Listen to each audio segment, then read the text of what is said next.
तब होना जब हम रिश्ता तोड़ देंगे, और ऐसा तब होगा।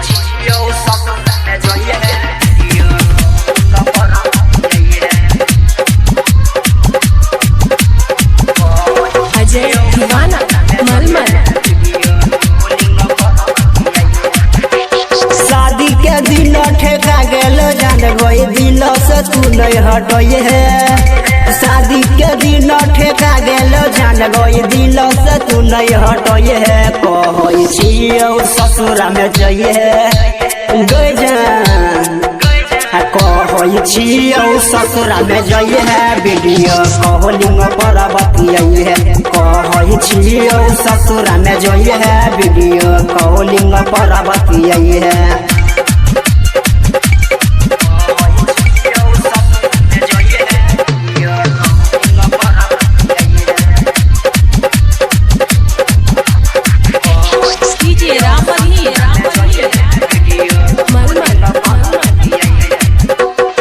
भूली है ले हमारा से करल तू हो जानो प्यार गे। भले बुझ जे तोरा ससुरा में भतार गे। भूली है ले हमारा से करल जानो तू हो प्यार गे। भले बुझ जे तोरा ससुरा में भतार गे।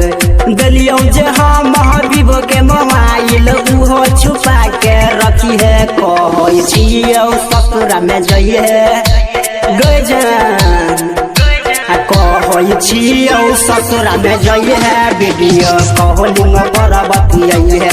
कहै छियौ ससुरा में जइए है। वीडियो कॉलिंग पर बतियाई है।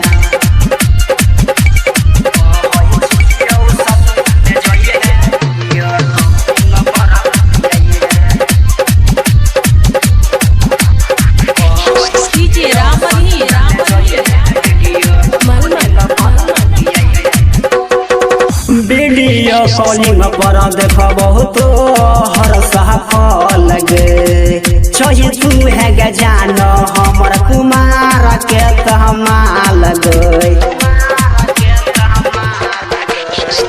वीडियो कॉलिंग पर देख बहुत हर सफल गे।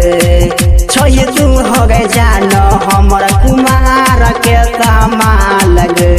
भले तो तू हो दुख गे सुख सैया के संगे कटिए।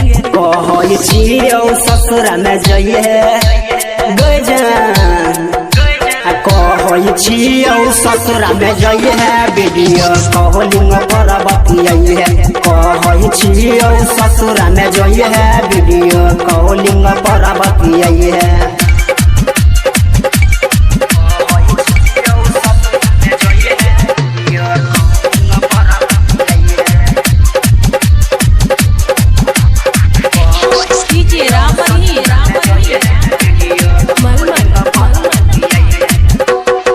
सोनू नीतीश कहौ संगे जवयहनी लगे। सतिया मसा तन के घर कहू तोरे लगी लगे। सुबास सोनित कहौ संगे यहनी लगे। सतिया मसा तन के घर कहू तोरे लगी लगे। भले तू होता राहुल रमेश के दिल में गत बसई है। कहै छियौ ससुरा में जइए गजान, कहै छियौ ससुरा में जइए है। वीडियो कॉलिंग पर बतियाई है। कहै छियौ ससुरा में जइए है। वीडियो कॉलिंग पर बतियाई है।